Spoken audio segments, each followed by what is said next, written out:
Barchaga assalomu alaykum. Bugungi dasturimizda Yaponiya mamlakatidagi quyidagi sohalar bo'yicha shartnoma oylik maoshlari 175 ming, 200 ming yena atrofidagi vakansiyalarni e'lon qiladi. Umumiy qurilish sohasi 50 nafar, apalubka tiklash 50 nafar, yuklovchi kara haydovchisi 30 nafar, yo'l qurilishi 50 nafar, chevarchilik 10 nafar, svarka ishi 50 nafar, santexnik 50 nafar, lisa tiklash 50 nafar. Ish joyi Yaponiya mamlakati. Ishchilar uchun barcha sharoitlar mavjud. Tibbiy sug'urta mavjud. Saralash jarayoni offline va onlayn suhbat asosida.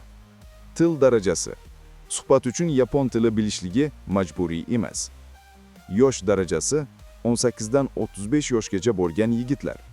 Agar yuqoridagi soha bo'yicha Yaponiya mamlakatida qonuniy va xavfsiz ishlash niyatida bo'lsangiz, kommentariyada plus belgisini qoldiring. Axborot kanallarimizni kuzatib boring. Migratsiya O'zbekiston Telegram kanalimizga obuna bo'ling. Qanday obuna bo'lishni bilmasangiz, kommentariyada plus belgisini qoldiring. Ko'rishguncha salomat bo'ling.